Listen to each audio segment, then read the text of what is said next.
guys, my name is Jella aka Diyos ang Kunyang. If you are new to my channel, please don't forget to subscribe, like, and comment. Para nga pala sa mga naghahanap ng kung paano makakuha ng passport, renew, at adult, pero first timer, tapos sa minor, first timer din. So, tama ho kayo ng ang video dahil yun ho ang ating i-discuss for this video. Paulit-ulit ako video. So, ayun na nga ho, hindi na ho tayo magpapatumpik-tumpik pa. Tumpisahan na natin. Para ho sa mga magre-renew. Ayan ho, kagaya ko ho na nag-renew ng passport. So, isi-share ko ho sa inyo ang aking mga ginawa para makakuha ho ng passport as sa renew ho, based ho to sa sarili kong experience.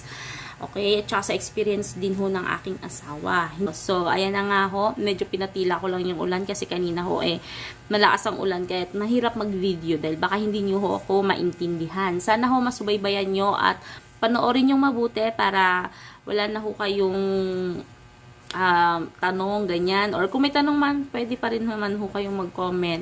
Okay? So, sa renew ho, ang akin lang hong inihanda sa pagkuha ho ng passport ko ay syempre, ito hong passport, old passport po ninyo. Ang passport ko ay expired na noong year 2022. So, ganyan ho magiging itsura niya kapag binigay nyo ho to dun sa kung saan ho kayo naka-appointment na DFA para mag-renew yan, bubutasan ho nila yan. Tapos, naghanda rin ho ako ng PSA, birth certificate. Yung PSA birth certificate ho is kailangan ho naka-ano rin ho doon yung inyong tawag nun, yung resibo.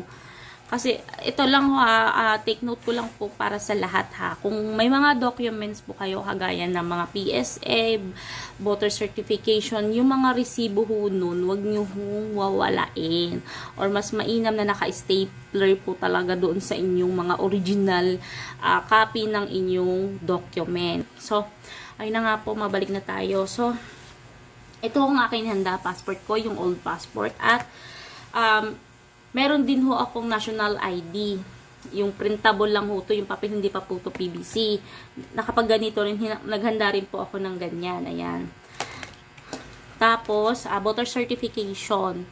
Voter certification, kumuha ko talaga ako pang in case of emergency. Siyempre, mas maganda ng handa kaysa sa hindi handa kapag pupunta ho tayo or pagkukuha tayo ng passport. Okay? So, yun lang ho yung aking inihanda na mga requirements. Okay? Passport ko, old passport, national ID, voter certification, at PSA birth certificate. Ganon din ho sa asawa ko na hindi naman ho nakalabas ng bansa. Bali, ang kanya hong inihanda ay voter certification, ganon din ho, national ID, PSA at old passport niya. Parehas ho kami. Yun lang yung mga requirements na ginamit namin na para makapag-renew ng passport. Ganito rin ho ginawa sa kanya, binutasan. O nga pala, nagtatanong kung saan ako nag-renew ng passport ko. Mas minabuti ko na ho talaga makapag-renew ng passport sa may main, sa may MOA, sa may DFA Asiana. So, yun na nga po ang requirements po para sa renew na passport. Bilang ako ay dating isang OFW, ay same lang din sa aking asawa na hindi naman ho nakalabas ng bansa. Bali, passport, old passport, national ID, printable, yung papel lang, tapos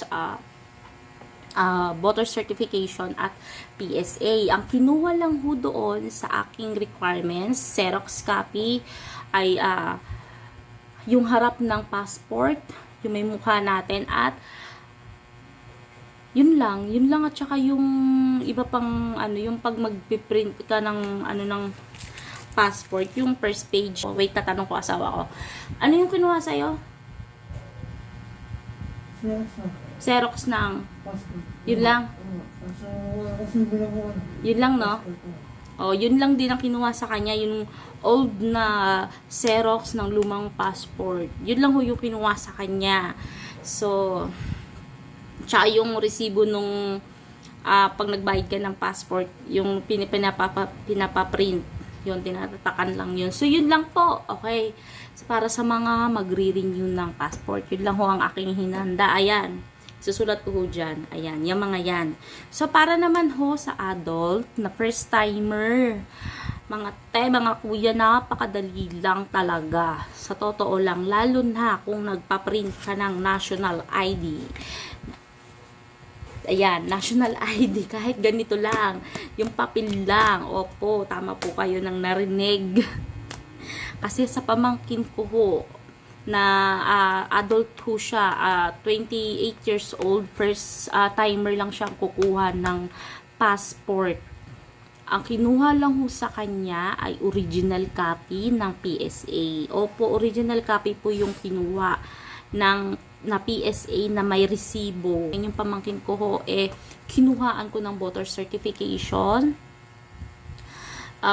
Pinakuha ko rin ho siya ng printable na, kasi actually wala pa po talaga siyang ganito.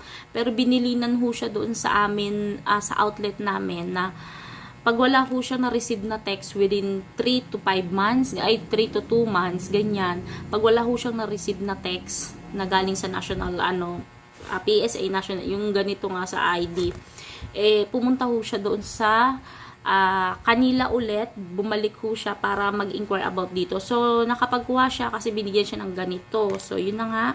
Kaya, yun nga po, nakakuha siya ng ganito. Tapos, ano ba yun? Voter certification, national ID, student permit. Yan ang kanyang mga inihanda. Tapos, pero nagpahanda pa rin po ako sa PSA, yun nga, PSA, national ID, voter certification.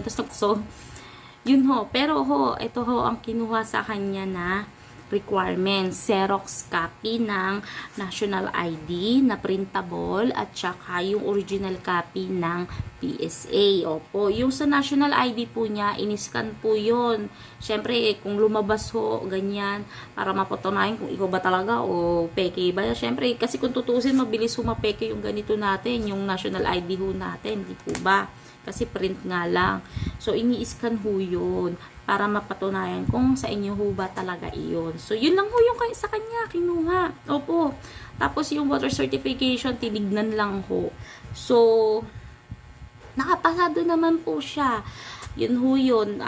Tsaka, yun, maayos naman ho ang kanyang bilang isang, bilang isang new, bilang isang baguhan, nakukuha ng passport at hindi siya nakaranas ng kagaya ng sa akin at ng sa ate ko pa pong isa na pinabalik-balik kasi kulang daw ang requirements dati.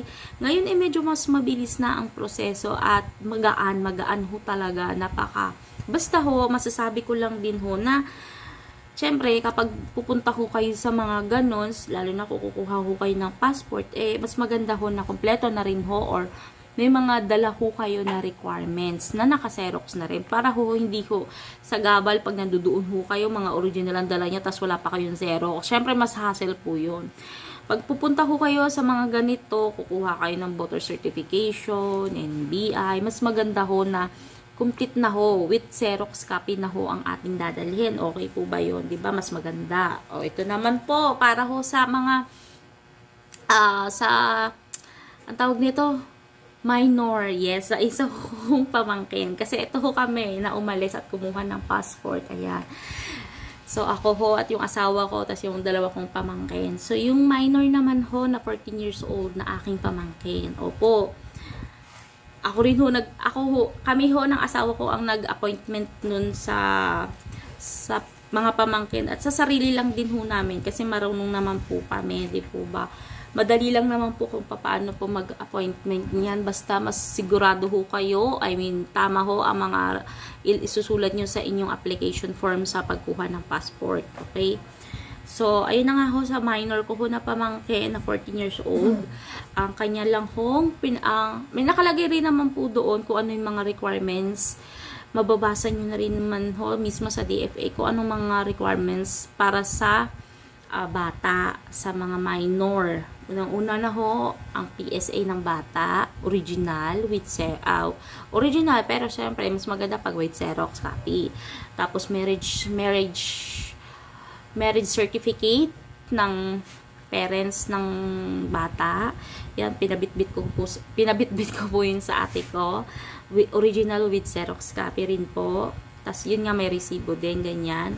Tapos, certification ng bata, certification ng school, kung saan ho nag-aaral ang bata. Yan, pinakuha ko ng ganun ho yung ate ko, para kasi, wala ho yun dun sa mga nakaano ng requirements dun sa malakas na ho ulit yung ulan. So, wala ho yun doon sa, hindi ho yun nakasulat doon sa ano yata ng requirements sa pag minor. Pero, pinakuha ko lang ho yung ate ko para in case of emergency or in case of hanapan ng iba pang requirements sa school. So, pinakuha ko siya certification. I-attach ko lang ho din dito. Yan.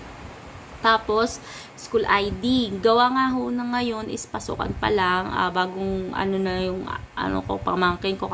Pasukan pa lang kasi ngayon is August 31.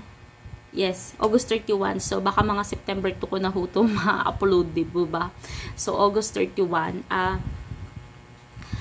Bali, pasukan pa lang po, so wala pa siyang bagong ID. Ang pinakita po niyang ID is yung lumang ID niya nung mga nakaraang taon. So, tinignan lang ho din yun, pero may Xerox copy na rin ho yun. Tapos, ano pa ba, yung iba pang mga requirements ng bata. So, yun, bali ang kinuha lang do sa app. Tapos, in-interview din po talaga mismo yung bata. Kung ano ba pangalan mo, go lang, gano'n. Mga gano'n lang po na mga simpleng tanong na talaga naman kayang sagutin ng mga bata, di po ba? So, ayun.